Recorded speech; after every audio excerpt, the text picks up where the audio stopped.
Blog Talk Radio. Good morning, everyone. I'm going to try to get through this show without coughing. As you may or may not realize, I haven't done this show. I haven't done a show in the last couple of weeks because I've been battling bronchitis. So that's your fair warning if I go on a coughing fit. Sorry. Thanks for tuning in, though. All coughing aside, you're listening to Transform Your Life with Kellie and Lisa. Good morning, Lisa. Good morning, Kellie.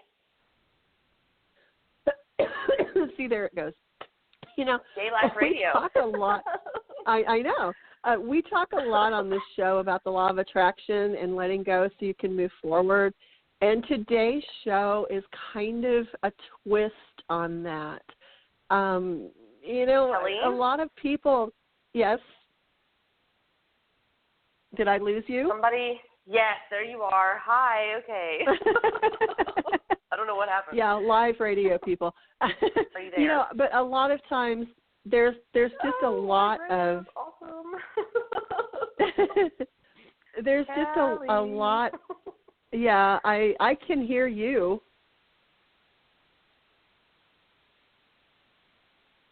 Very strange. We are apparently having technical difficulties.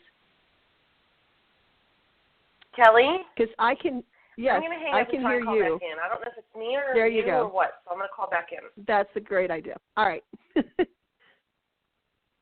I'm telling you, live radio, it's wonderful. We'll get Lisa back momentarily.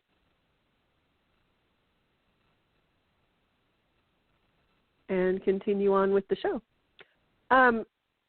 We talk on the show a lot about law of attraction and letting go and all of those things. And in the political climate, there she is. Hello, are you back?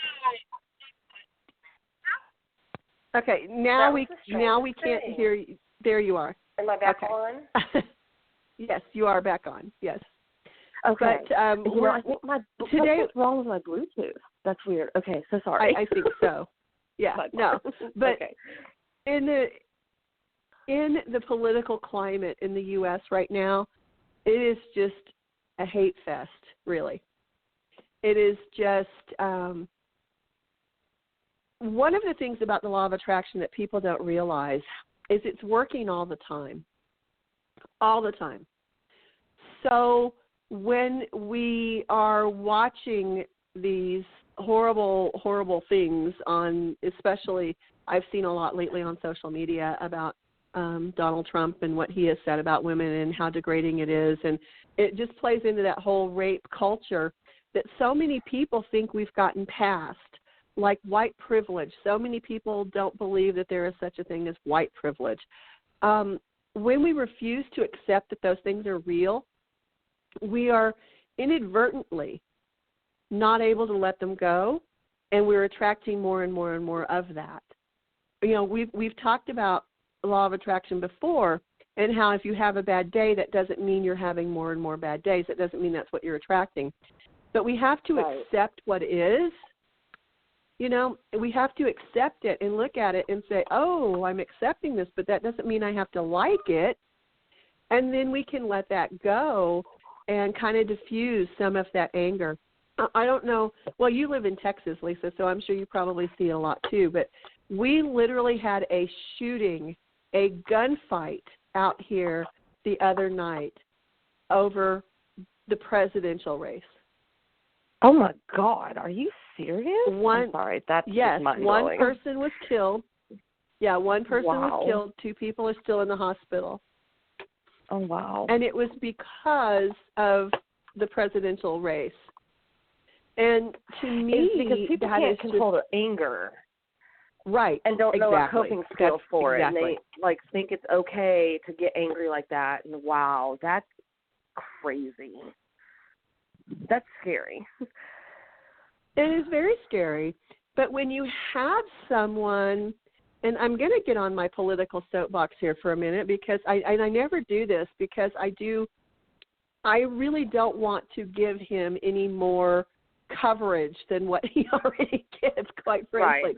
But when you have someone like Donald Trump who is inciting hate in people and anger in people and telling people to beat up other people and telling people that, well, that guy over there, that guy, that's the problem right there. Go get him.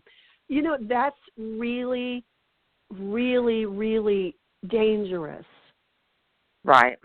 And, you know, whether you like him, you don't like him, you agree with his policies and you hate him personally, you just don't like the guy at all, it's a conversation that we need to have in this country, because there are still pockets of this country, I promise you, where they are still fighting the Civil War and saying the South shall rise again, and women are supposed to be barefoot and pregnant in the kitchen, and, you know, people of any color whatsoever are looked down on, and none of that is okay.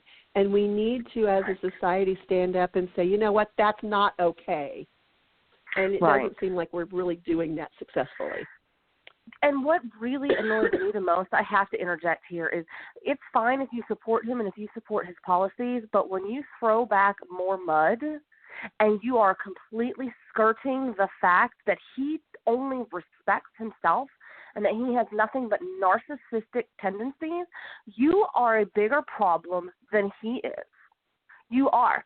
You call me all you want. You send me hate mail. I don't care. If that is your attitude that you're going to tell somebody, I would much rather him be president than somebody who got a rapist off, like the charges dropped and he got away with rape and all this other stuff. If that's what you're going to throw back, instead of having a conversation, you are a bigger part of the problem than Trump.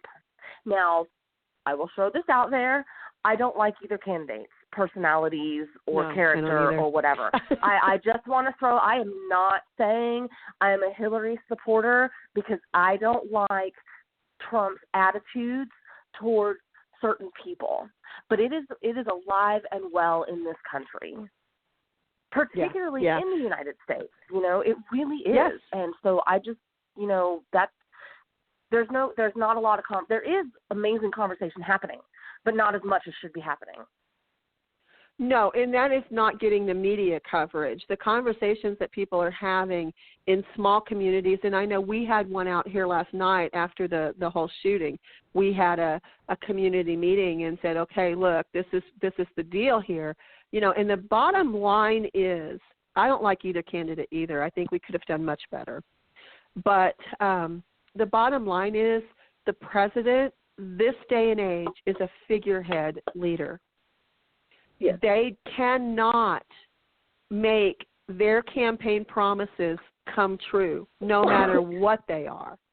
They have to go through the House and the Senate and committees, and it takes a very long time. Right. But I swear to you, if one more person where I live gets in my face and say racism no longer exists because we have a black president, I'm going to start punching people, because that is the most ridiculous comment. It's because one rapist was sentenced to prison decades ago. Does that mean rape no longer exists? Right.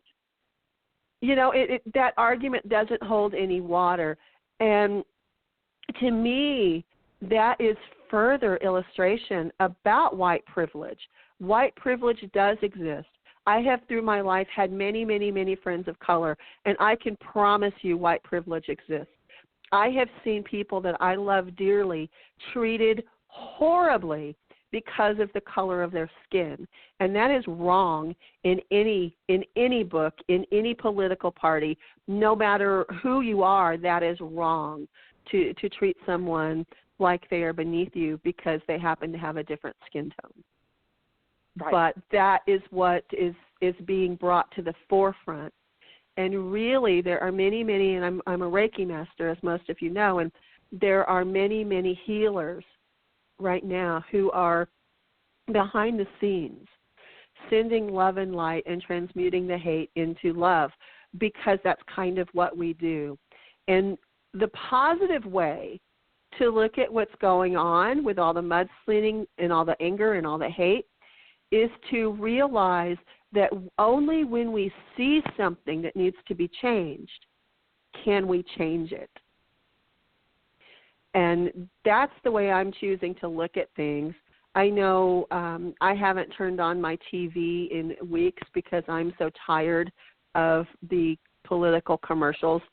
And here where I am in Arizona, we have so many things on the ballot this time, and so many offices up for re-election or election, and the mudslinging just extends from the presidency all the way down to people trying to get marijuana legalized in Arizona, and people who say, no, it's going to bring in, we're just going to all go down the toilet. And someone was on TV last time. This was my final straw.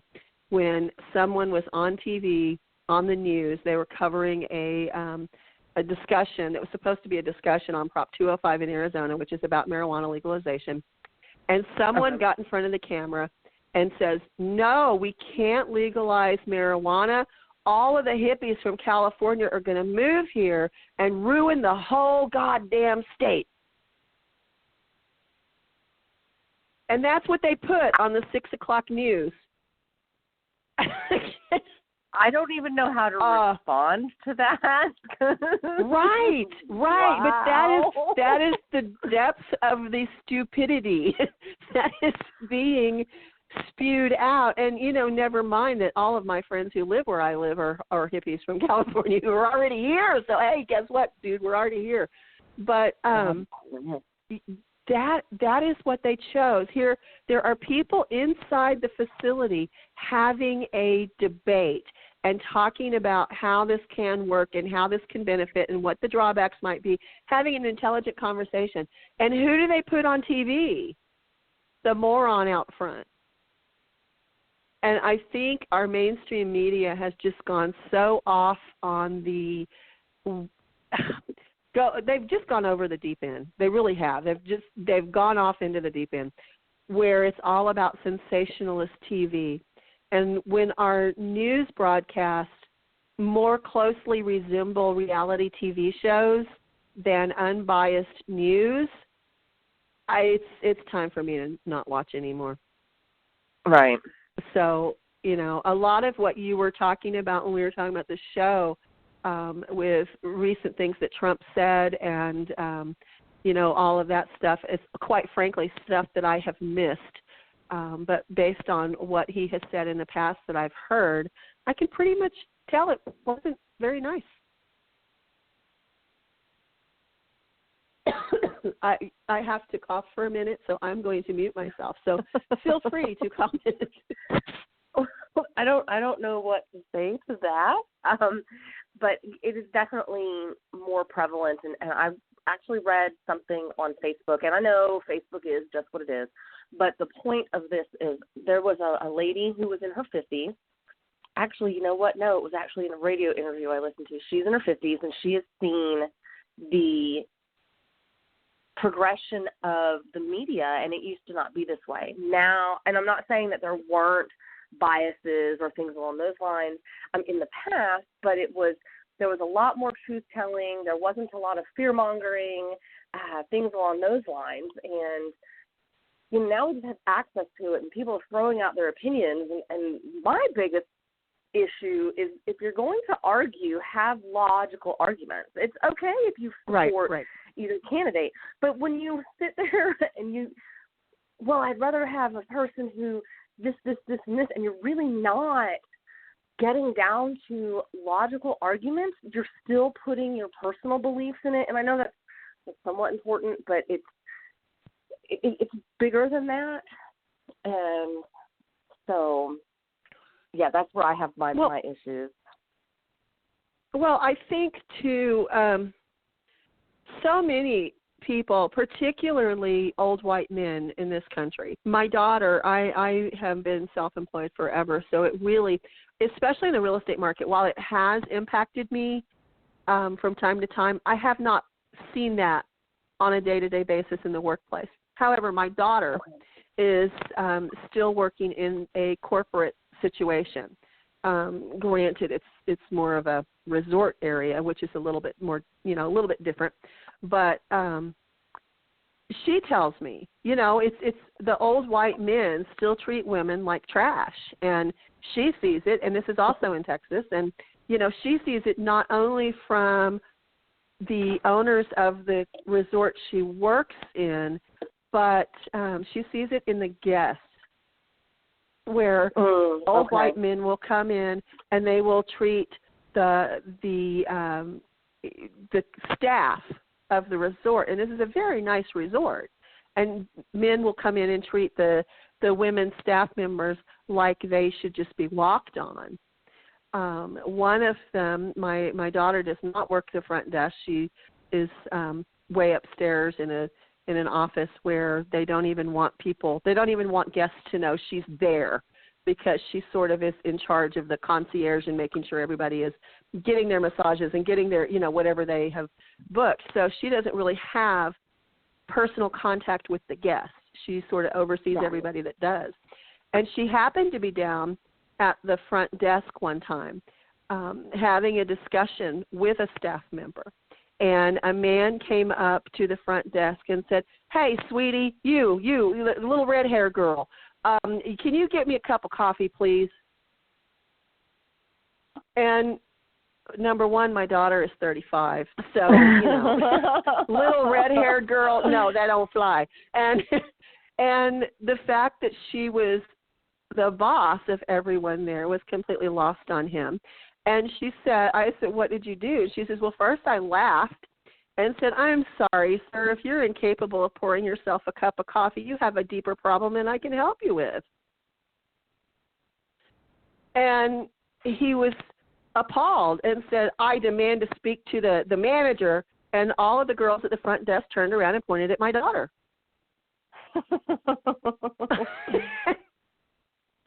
And he said, "Oh," and she says, "Yes, sir." It's management. And, she said, "Here, let me help, let me show you how to pour a cup of coffee." And it was she said it was so demeaning to her. I thought she handled it beautifully, but, it was very demeaning to her. And when she told me about it, I said, "Wow, how often does that happen?" And she said, "At least once or twice a week, and it's always an old white guy." Wow. And that tells me that depending on where you are, if you work in an insurance office, you may not see that kind of stuff. But if you work in anything along the lines of the service industry or in the resorts, or B&Bs or those kinds of places, this is still happening on a daily basis. Yeah. So when you get someone who is running for what is billed as the top office in the free world, and he is absolutely saying it's okay to grope women and treat them like they are lesser people and look down on people of color, that's a problem. That's a society-wide problem. And I don't understand why people don't recognize it as that. And to say, well, it was back in 2005 when just recently he was on an interview, asked what he had in common with his daughter, and she said golf and something else, and he said, well, I was going to say sex. Like, where is your brain? Because it's not on this planet. Can we please find it? Right. That's not something you have in common with your kid. No. That's it's more conversations like that are recent. So when you add all of this up from 2005 to now, you can't tell me in a week he has changed. And what really gets my goat is the idea that people, to include women, are sticking up for locker room talk. Right. You know what? It's one thing if you're talking about that behind closed doors. It is a complete other when you speak it in public and you think that you have the right to do whatever you want to do to somebody else's body. Right. And if your man is talking in a locker room like that, you might want to reconsider the situation because you're not being as respected as you should be. And put yourself someone on a higher just pedestal, messaged me. Yeah, someone just messaged me a comment and said it's because of his celebrity status. Now, I don't know what that means, but he said something about his celebrity status, I guess. He felt that, so in the interview back in 2005, Trump had said that because he's a celebrity, and if you're a celebrity, pretty much sick, in the bracket, that you can do whatever you want to people. No. That is just Wow. a paraphrase of the actual, and that's probably what that message was, because he felt that he was in celebrity status. Now, here's the thing. There are people who are not in celebrity status who feel they can do whatever they want to people. Exactly. The construction workers that sit on the high beams and catcall women, what are they? They're not celebrities. And they feel that they can degrade and demean people, period. Because I promise you that if somebody who's walking by who doesn't fit their normal thought process of what a person should be, they're going to call out hate stuff to that person walking by. Exactly. Yeah. You don't have the right. Absolutely. No. And that's the point. And then when you put your hands on somebody, it's assault. You are sexually assaulting someone when you put your hands on them. And it's actually battery, but, Right. Well, I think, too, we need to make the point that we're not saying that Trump is bad and everyone should vote for Hillary because, quite frankly, I don't like her either. But some of the arguments that I have heard people say, I would rather vote for Trump than Hillary because of Benghazi, because of emails. And I ask questions and say, well, what about Benghazi? What is it particularly about Benghazi that has got you? Because I have really looked at it. And yes, mistakes were made, but mistakes have been made by other people in the past as well. Diplomacy is a very complicated thing, and where some people would just say, oh, we'll just declare war on them and kill everybody. There was an attempt at diplomacy there that backfired because she was making an attempt at diplomacy. So I don't know that you can say because she made mistakes she's not qualified. And the emails, well, I have heard many, many, many other politicians, and I can tell you for a fact, due to some committees I've been on in Arizona, it has happened at a state level as well, where some politicians will use their personal email for information that probably should not have been used through their personal emails. It happens. It's not, I know personally, I have 4 different email accounts. Right. I know I've gotten confused, and it happens. Again, I don't think that's a criminal thing. I don't think we can really say, it was a great thing because, mistakes were made. But when you compare making mistakes that were, whether she knew what she was doing or she didn't know what she was doing, it was still a mistake. Right. When you compare someone who makes a mistake with someone who has historically groped women and apparently bragged about it, judging from some of the other comments I'm getting, that one really struck a chord with people. You guys could call in. I know. And this is not political. This is not a political conversation that we're having. Right. We are just it is Sexual Assault Awareness Month, Domestic Violence Awareness Month, and this is something that it is a hot topic, and we're electing next month. And this is something that is very near and dear to Kelly and I as far as the topic goes. So this is not political. We're not saying that one is better than the other. It's just the go ahead, like as you were saying. I'm sorry, I did not mean to interrupt. Oh, no, you're fine. You're fine. It just, to me, the mistakes aren't equal to bashing an entire group of people and, just going on like, well, I'm a celebrity, I can do whatever I want, and grope women or look down on them or tell people of color they're not worthy and then all of these other things. I think that both areas need improvement. I think that both candidates really, really bring to the forefront what is wrong with our society and what we need to take a closer look at. But we're not going to be able to have the conversation that needs to be had if we're screaming and yelling and refusing to listen to the other side. You know, conversation requires listening as much as talking. And that's what is really bothering me about the political climate and really society in general recently, is that people are not willing to listen. They're not trying to find common ground. They're wanting to divide and divide and divide. And if history teaches us anything, it's that when armies in the ancient past wanted to conquer another land, they divided the people so that they could conquer. That's where that phrase divide and conquer comes from. Because anytime you get a society that is a whole, and all of a sudden it starts fractioning off in, you know, we're going to go over here with these people who have blonde hair and green eyes and won't talk to anyone else. And, you know, if you have blonde hair and blue eyes, I'm sorry, you can't join our group. And this group over here has brown hair and green eyes, and they don't communicate with anyone that has blonde hair and green eyes because, God, those people are just wrong. You know, when you start looking at that, and I know that sounds really simplistic, but that's kind of what it is because we're all people. And when you get a society that starts fractioning itself off from itself, it never has a good end. You look back through history.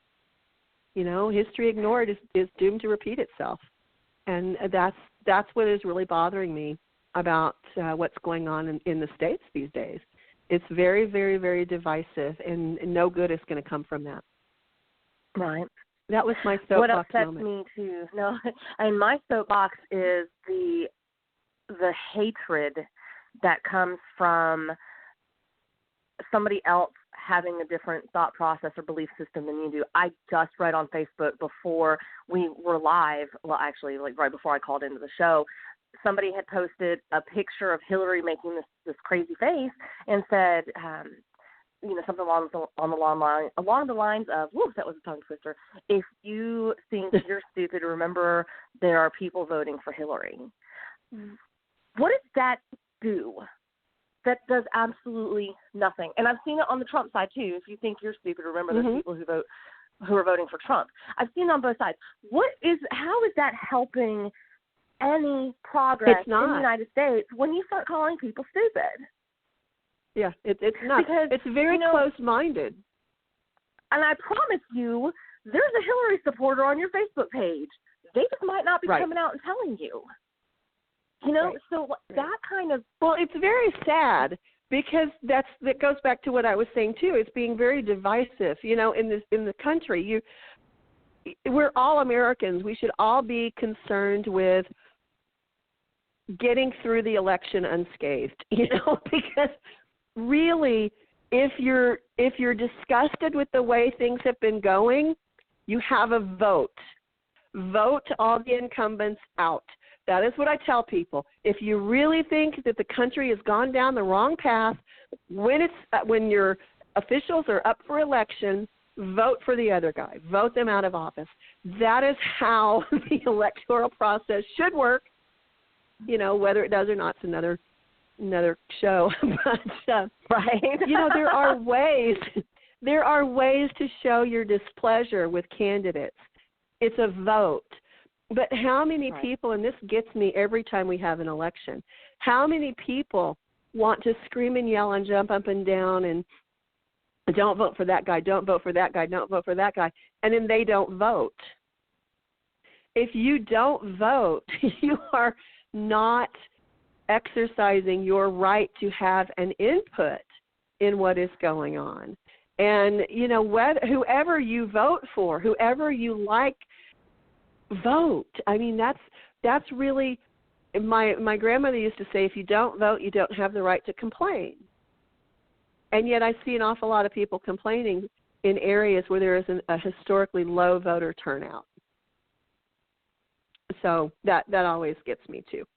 But the only way we're going to move forward as a society and make things better I think everyone wants things to be better in some way. The only way that's going to happen is if we let go of that hate and let go of that anger and listen to people. If you are an old white guy, which I can't imagine we have too many listening to our show, but in case, right. Be open. We won't now. No, be open to the idea that maybe it's time to, that maybe it's time to look at how you treat women. How do you treat people of color? The only real change we can ever make is the change within ourselves. And what I don't understand. No, how you look at things is what matters. Inside yourself.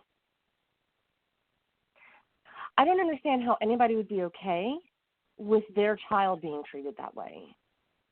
And that's really when you think about the way that certain people act towards other people, really, do you want your daughter to be groped because a man thinks that he can do that no matter what his status is? Is that really what you want for your kid? Are we still stuck there? That I just don't understand that thinking. I don't understand that. Yeah. Does a mom want that lady for her kid? And why are you staying with a man like that? Why are you treating your children that this is okay? Especially if you feel disrespected, and if you don't, if you don't like the feeling, or you've gone 30 years and you just kind of want him dead. Why are you still telling your kids that this is acceptable behavior? Why are you still teaching this? I don't understand that. I think it has a lot to do with a lack of self-love.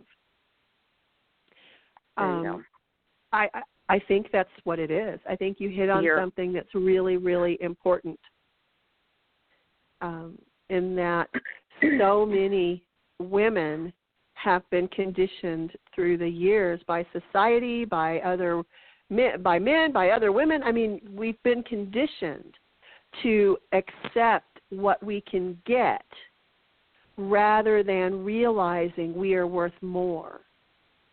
And I think that's at the heart of a lot of this. I would even go so far as to say that's at the heart of a lot of the hate being spewed, and a lot of the men who do these things, who are either refusing to realize that all races are equal, or refusing to realize that groping women is wrong. I think that comes down to an inner problem they have with themselves, a lack of self-love. Because if you really love yourself and respect yourself, it's impossible to hate someone else.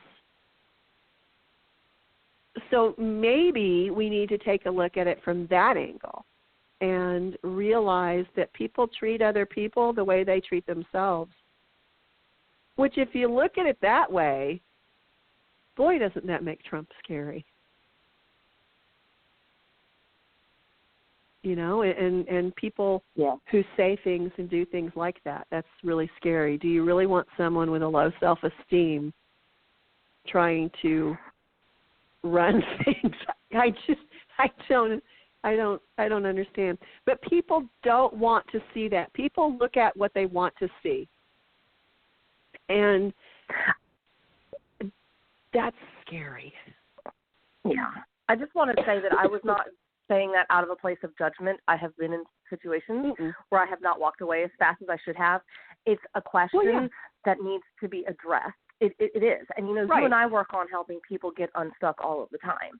And I am working more now towards working with women who have been in abusive relationships. And, it's something that we all do. We all get stuck. We're afraid. There are so many what ifs. I totally understand that. So that was not a place of judgment. It came from a place of that conversation needs to happen. And I know that somebody out there is going to counter that Trump is actually very self-confident and has a high self-esteem. So what would you say to somebody who would respond that way. Well, no, from everything that we see, he has a very high self-esteem. Well, he's narcissistic. Because he doesn't care, and he runs his mouth like he wants to. Right. Right. And you know, narcissism is something we've talked about on other shows. It's really, really scary stuff. But you know, he has the appearance of having a very strong sense of self-esteem when really he's making himself feel better by making other people feel bad. And that's, in a nutshell, what you know, what the problem is. You know, that's what narcissism is all about. It's people who think that they need to make other people look bad so that they look better. And that's not a clinical definition, of course, but that's been my experience with narcissists, which I've had a lot of experience with narcissists, which is really a lot scarier than someone who just has a low sense of self, because this is someone who thinks they're above other people, they're above the law, you know, and that's a really scary type of personality to be in charge of anything. I can tell you, even the local animal shelter nearly closed down completely because of a narcissist who was running it and felt they could do anything and spend the money any way they wanted. And, you know, it was a really horrible situation because this person was really, really not capable of listening to how other people felt or what was really needed. They had their opinion, and their opinion was the only opinion, and anybody else was wrong, and it was a horrible situation. So, yeah, that's my take on Trump. I'm not a psychologist. I don't know the man personally, but from what I have read and from what I have seen of him prior to a couple of weeks ago when I unplugged my TV set, that was the conclusion I came to. And very close-minded, very small-minded.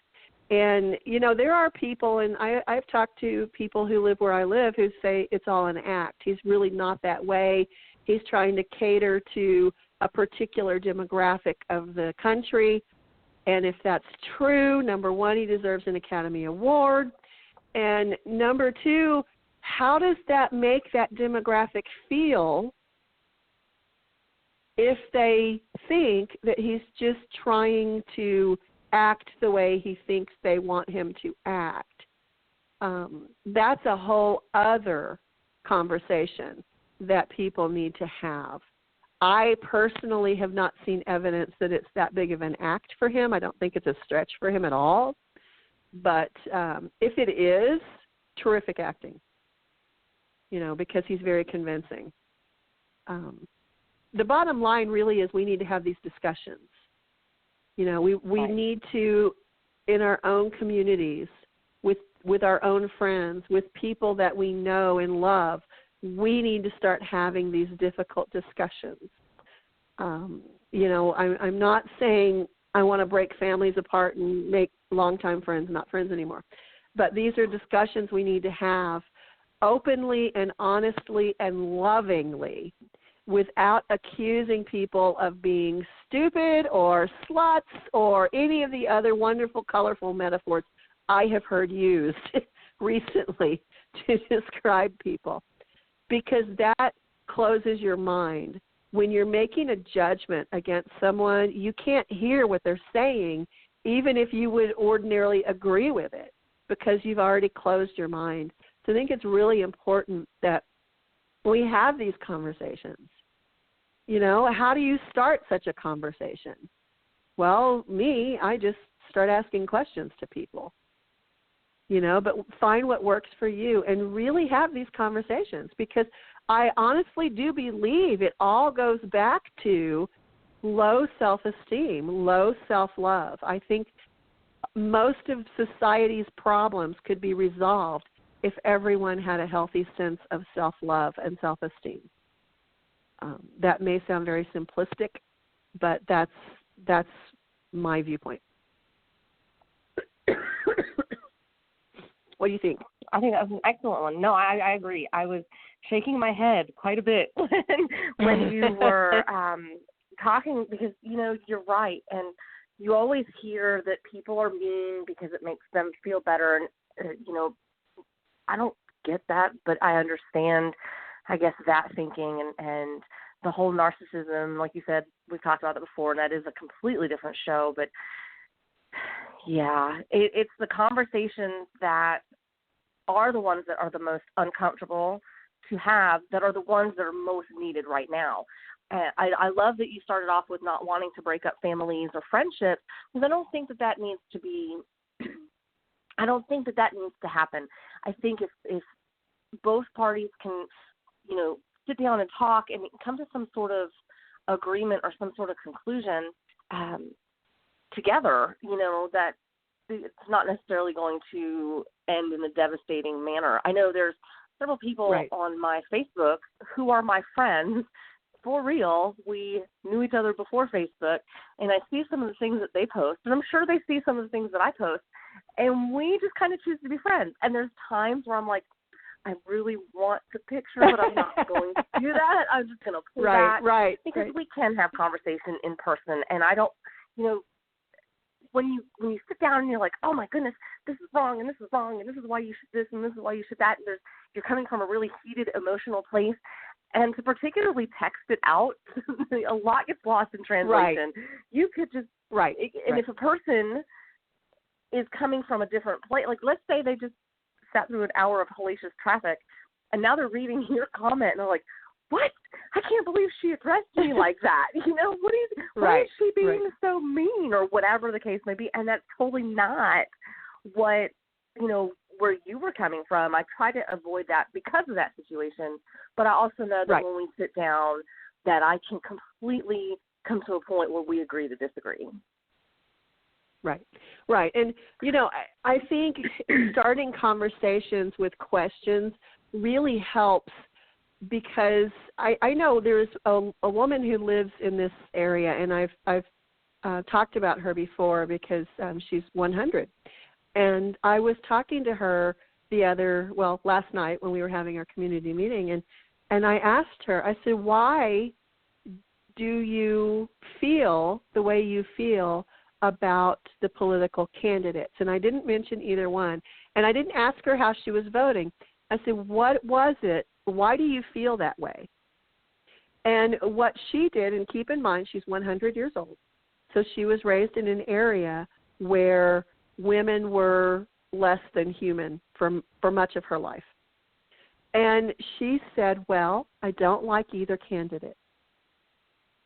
But since I have to choose one of them, or my vote really, truly will not count, and she loves Jill Stein, just an aside. I don't know why, but that was her candidate of choice.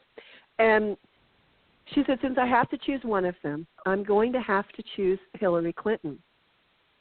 I don't like her, but I feel like she's the lesser of two evils. And I said, well, how did you come to that conclusion? And she said, well, quite simply, because I think we've had a nice long run of middle-aged white men who have taken the country down whatever path they decided to take the country down. And we've had one man of color, and I think it's about time we have a woman president. And I said, even if you don't like the female president. And she said, oh, really, in the larger scheme of things, I think a woman will do a better job. And I thought, coming from a 100-year-old woman, that was a really interesting idea. Because this woman, I guarantee you, has been a Republican her entire life. And the way she made her point was interesting to me.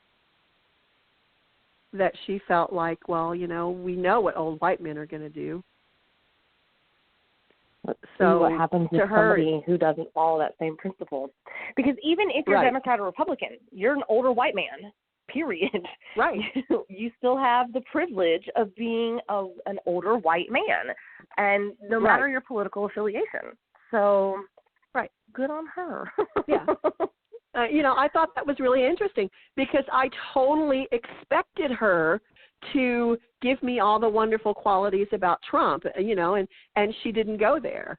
And I thought that was really interesting. And a lot of people who were kind of listening to our conversation said the same thing. That was totally unexpected. They would not have thought that of her. But she was very thoughtful in her response.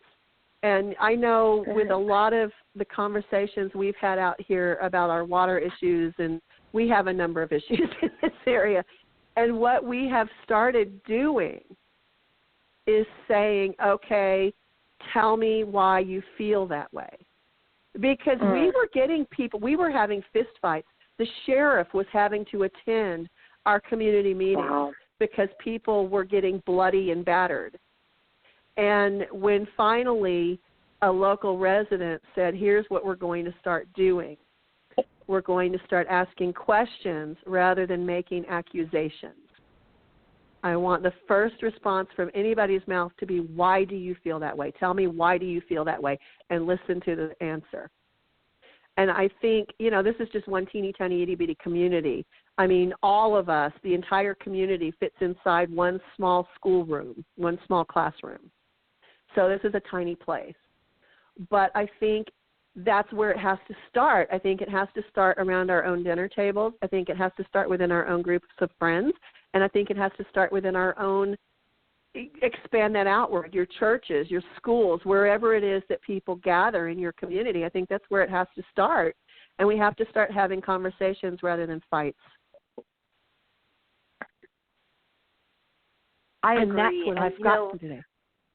I made the comment earlier about anger, but there's also frustration.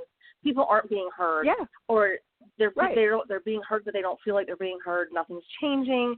I think that's a wonderful way to run your meetings because it puts people in a place of my voice is important. I am being heard.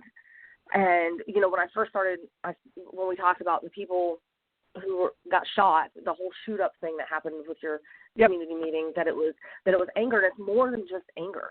It's frustration. It's feeling like your hands are tied and you have no idea how you're going to crawl out of whatever hole that you have fallen into. And, you're right. Conversations need to start happening. And I think that's a really good diplomatic way, or maybe mediators work that way as well during the mediation process. Well, but I think that's a person is an attorney, so I'm sure. Oh, okay. Yeah. There you go. Yeah, but I just, it was to the point here, and I'm sure other communities have experiences as well. It was to the point where the sheriff finally said, we are not going to come out to your meetings anymore. Either you're going to stop having them, or you're going to find out how you can have them that doesn't require a police presence. And that's what we came up with. And I think that same thing is happening across the country. In fact, I know it is. It's happening everywhere because you have such a divided community where everyone is convinced they are right and they have the answers and the other person is dumb. And no one is always stupid or always brilliant. There is always a common ground. And we have more in common with each other than we have differences. And when you start looking for what you have in common with people, you can start having conversations where both parties listen to each other and try to understand the other point of view. And that's what is desperately, desperately needed.